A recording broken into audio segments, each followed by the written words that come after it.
Hello friends, this is Rafiq sir and today we'll discuss presumptions. Presumptions जो है वो ये है कि जब कोर्ट कुछ चीज़ों की कुछ फैक्ट्स को मान लेता है कि वो उनकी एग्जिस्टेंस को वो मान लेता है कि वो एग्जिस्ट करते हैं। प्रिजम्पशन जो है कोर्ट जब कोई एज्यूम करता है कुछ फैक्ट्स को कि वो सच है, जब तक कि उनको डिस्प्रूव न किया जाए। हर एक प्रिजम्पशन जो है वो बेस होता है पर्टिकुलर सेट ऑफ फैक्ट्स पे। जो हमारे सामने फैक्ट्स होते हैं उन फैक्ट्स की बुनियाद पे हम कुछ और फैक्ट्स की को प्रिज्यूम करते हैं कि ऐसा जो है ऐसा हुआ होगा या ऐसा नहीं हुआ होगा। लॉजिक की बुनियाद पे, लॉ की बुनियाद पे, रीज़न की बुनियाद पे जब हम मान लेते हैं कुछ चीज़ों की एग्जिस्टेंस है या नहीं है। कोर्ट जो है कोर्ट प्रिज्यूम कर सकता है, कोर्ट हैज़ राइट और कोर्ट हैज़ डिस्क्रिशन और court is bound to presume certain facts.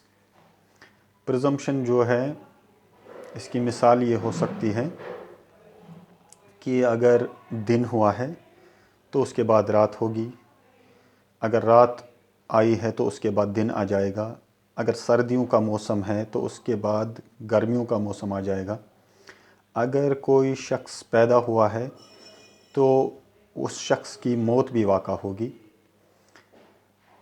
Presumptions दो तरह के होते हैं, presumptions of law, presumptions of fact, presumptions of law. Presumption of fact जो है ये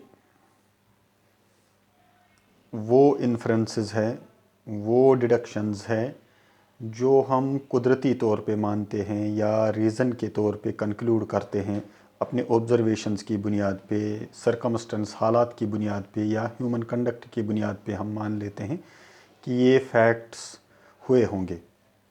जैसे इसकी मिसाल हमने पहले ही दी कि रात जो है, रात के बाद दिन आएगा, दिन के बाद रात आएगी। ये एक नेचुरल फेनोमेना है कि जो हम सब मानते हैं, जिस पे हम सब यकीन करते हैं कि हाँ रात के बाद दिन आएगा और दिन के बाद रात आएगी, या मौसम बदलते रहते हैं। कोई मौसम अगर है गर्मी का मौसम है, इसके बाद सर्दियाँ आएंगी, सर्दियाँ अगर हैं तो उनके बाद गर्मी का मौसम आएगा। या हम ये मानते हैं कि ह्यूमन कंडक्ट की बुनियाद पे कि अगर कोई प्रोनोट साइन हुआ है तो ये इसका प्रिजम्पशन है कि ट्रांजैक्शन हुई है, कि कोई लोन लिया गया है, कोई बोरोइंग की गई है, उसके बाद जो है प्रोनोट जो है उसको साइन किया गया है, प्रोनोट को इशू किया गया है। Section 114 of Indian evidence act जो है ये कोर्ट्स को पावर देता है कि वो कुछ फैक्ट्स की एग्जिस्टेंस को प्रिज्यूम कर लेंगे इस बुनियाद पे common course of natural events. जैसे हमने बताया रात के बाद दिन, मौसम, गर्मियों का मौसम, फिर सर्दियों का मौसम, या ह्यूमन कंडक्ट जो है। अगर किसी के पास जो है किसी ने कोई चेक साइन किया है, चेक किसी को इशू किया है, तो इससे हम प्रिजम्पशन कर सकते हैं, प्रिजम्पशन लगा सकते हैं, प्रिज्यूम कर सकते हैं कि ट्रांजैक्शन हुई है, कोई लोन लिया गया है, उसके लिए फिर चेक जो है पेमेंट के लिए इशू की गई है। इसका ताल्लुक दोनों पब्लिक और प्राइवेट बिजनेस से है या किसी और चीज़ पे।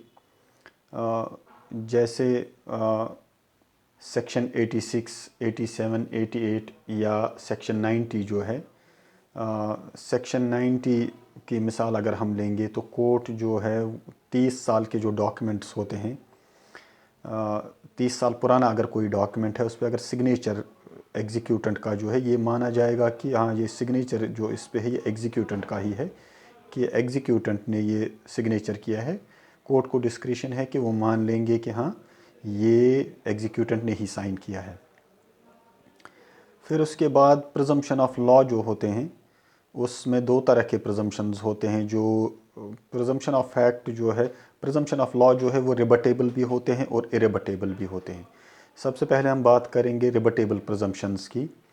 जैसे लॉ प्रिज्यूम करता है कि कोई भी शख्स जिस पे इल्ज़ाम लगा है किसी जुर्म का, तो उस पे हम, या कोई भी शख्स जो है, प्रिजम्पशन ऑफ इनोसेंस है कि वो इनोसेंट है, कि उसने कोई जुर्म नहीं किया है, इसका प्रिजम्पशन है। लेकिन ये प्रिजम्पशन जो है रिबटेबल है, कि अगर प्रूव किया जाए कि नहीं ये जुर्म उसने किया है, तो ये रिबटेबल है। इसके खिलाफ जो है एविडेंस हम लीड कर सकते हैं कि वो किसी तरह से शख्स जिसके बारे में प्रिजम्पशन है इनोसेंस का, इसको हम प्रूव कर सकते हैं कि वो इनोसेंट नहीं है। या फिर सैनिटी का प्रिजम्पशन जो होता है, लॉ जो है ये हर एक शख्स को प्रिज्यूम करता है कि वो सेन है, जब तक कि ये प्रूव न किया जाए कि वो इनसेन है। यानी इसके लिए एविडेंस हम ला सकते हैं, ये रिबटेबल है कि वो सेन है या इनसेन है। तो इसके लिए हम एविडेंस लीड कर सकते हैं उसको प्रूव करने के लिए कि वो इनसेन है। जैसे कुछ लोग जो है इनसैनिटी का डिफेंस ले लेते हैं बहुत सारे ऑफेंसेस में, अगर इसके लिए वो प्रूफ लीड कर सकते हैं, एविडेंस लीड कर सकते हैं, कोर्ट को एविडेंस दे सकते हैं कि वो उस समय, उस वक्त या कुली तौर पे जो है वो इनसेन है। या फिर प्रिजम्पशन ऑफ बर्थ जो है ज्यूरिंग मैरिज जो है वो, यानी कोई भी बच्चा जो पैदा होता है, मैरिज, वैलिड मैरिज जो होती है दो लोगों के दरमियान, तो उनको जो भी बच्चा उस मैरिज के दौरान पैदा होता है, तो लेजिटिमेसी का प्रिजम्पशन है कि वो लेजिटिमेट है। या फिर ऐसा प्रिजम्पशन कि कोई भी कानून जो सरकार बनाती है या कोई भी ऑर्डर जो है सरकार की तरफ से इशू होते हैं, तो वो कॉन्स्टिट्यूशनल है। प्रिजम्पशन यही है कि वो कॉन्स्टिट्यूशनल है, but it can be proved otherwise. इसके लिए हम एविडेंस लीड कर सकते हैं कि ये अनकॉन्स्टिट्यूशनल है, ultra vires to the constitution है, यानी इसको हम रिबट कर सकते हैं। या प्रिजम्पशन ऑफ डेथ है कि 7 साल तक अगर किसी का कोई अता पता नहीं है, उसके जानने वाले जो हैं उनमें से 7 साल तक उसका किसी को अता पता नहीं है, तो लॉ प्रिज्यूम करती है कि वो डेड है, यानी उसकी डेथ हो चुकी है, जब तक कि ये प्रूव न किया जाए कि वो ज़िंदा है। या फिर अगर किसी शख्स को किसी चीज़ की पोजेशन है, तो लॉ ये डीम करता है कि वो उसका ओनर है, जब तक कि ये प्रूव न किया जाए कि वो ओनर नहीं है, यानी ये भी रिबटेबल प्रिजम्पशन है। सेक्शन 107 जो है ये डील करता है इसी के साथ, burden of proving death of person known to have been alive within 30 years.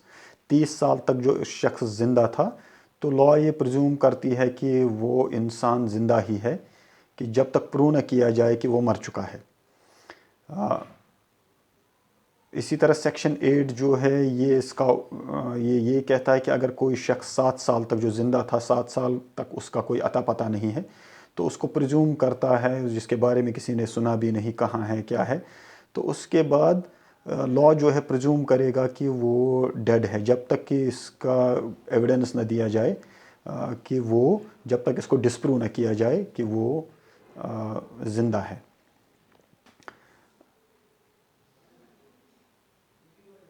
फिर आते हैं इरेबटेबल प्रिजम्पशंस। इरेबटेबल प्रिजम्पशंस वो होते हैं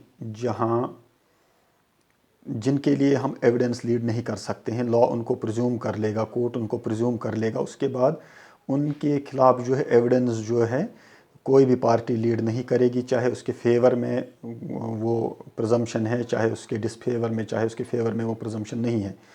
तो उस जिसके फेवर में ये प्रिजम्पशन है उसको कोई और सबूत देने की ज़रूरत नहीं है, तो इट इज़ प्रिज्यूम्ड। दूसरा, अगर कोई शख्स जिसके खिलाफ ये प्रिजम्पशन जा रहा है, जिसके फेवर में ये प्रिजम्पशन नहीं है, तो उसको कोर्ट इजाज़त नहीं देगी कि वो उसके लिए एविडेंस लीड कर सकता है, क्योंकि इरेबटेबल प्रिजम्पशन में आ जाएगा। जैसे सेक्शन 82 ऑफ आईपीसी है, जिसमें एब्सोल्यूट इम्यूनिटी है एक चाइल्ड को जो बिलो 7 ईयर्स ऑफ एज होता है, तो उसमें सेक्शन 87 ये कहता है कि कोई भी बच्चा जो 7 साल से कम की उम्र का है तो उसका कोई भी एक्ट जो है वो ऑफेंस नहीं माना जाएगा। जो 7 साल की कम उम्र का है इसके लिए कोई प्रूफ लीड हम नहीं कर सकते, कोई एविडेंस हम लीड नहीं कर सकते हैं। इसी तरह सेक्शन 41 है, सेक्शन 115 है, 116 एंड 117 जो है इंडियन एविडेंस एक्ट का, इनके लिए हम एविडेंस लीड नहीं कर सकते हैं बिकॉज दे आर इरेबटेबल प्रजम्पशंस। सेक्शन 4 जो है वो भी प्रजम्पशंस की ही बात करता है, तो वो शुरू करता है मे प्रिज्यूम से, यानी कोर्ट जो है, कोर्ट को डिस्क्रिशन है कि कुछ फैक्ट्स को वो मान लेगा कि वो प्रूव्ड है या नहीं मान लेगा, यानी डिस्क्रिशन है कोर्ट को। It may either regard such fact as proved unless and until it is disproved, कि जब तक इसको डिसप्रूव न किया जाए, और may call proof of it, या फिर कोर्ट बता देगा कि इसके लिए आप प्रूफ दे दीजिए। जैसे सेक्शन 90 की बात हमने पहले भी की कि सिग्नेचर जो 30 साल पुराने डॉक्यूमेंट पे होता है एग्जीक्यूटेंट का, उसको प्रिज्यूम किया जाता है कि हाँ ये एग्जीक्यूटेंट का ही सिग्नेचर है जब तक कि उसको प्रूव न किया जाए।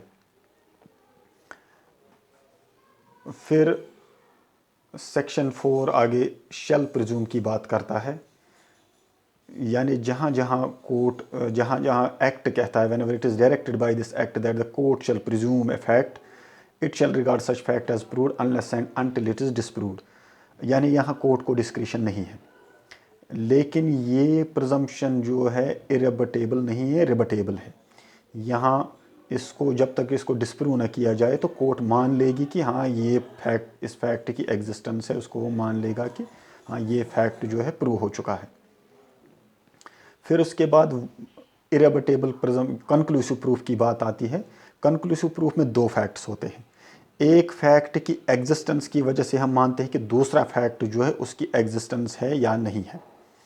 जैसे यानी यहाँ भी कोर्ट को कोई डिस्क्रिशन नहीं है, कोर्ट को मानना ही पड़ेगा कि अगर ये फैक्ट हुआ है तो दूसरा फैक्ट जो है उसकी एग्जिस्टेंस जो है, पहले फैक्ट की एग्जिस्टेंस जो है, पहले फैक्ट का प्रूफ जो है वो कंक्लूसिव प्रूफ है दूसरे फैक्ट का।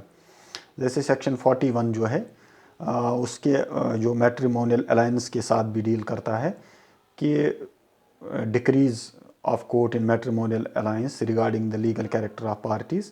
इसमें एक मिसाल हम दे सकते हैं, जैसे ए जो है अगर वो सूट फाइल करता है, ही इज़ अ मेल, वो सूट फाइल करता है कोर्ट में कि बी जो है एक फ़ीमेल, वो उसकी वाइफ है। उसके बाद कोर्ट जो है उसके फेवर में डिक्री पास करते हैं, तो ए के ज़िंदा होते हुए और मैरिज के सबसिस्ट होते हुए, मैरिज के यानी ए और बी जो है जिनके बारे में कोर्ट ने डिक्लेयर किया कि वो हस्बैंड एंड वाइफ है, उसके बाद बी अगर कोई सूट फाइल करता है कि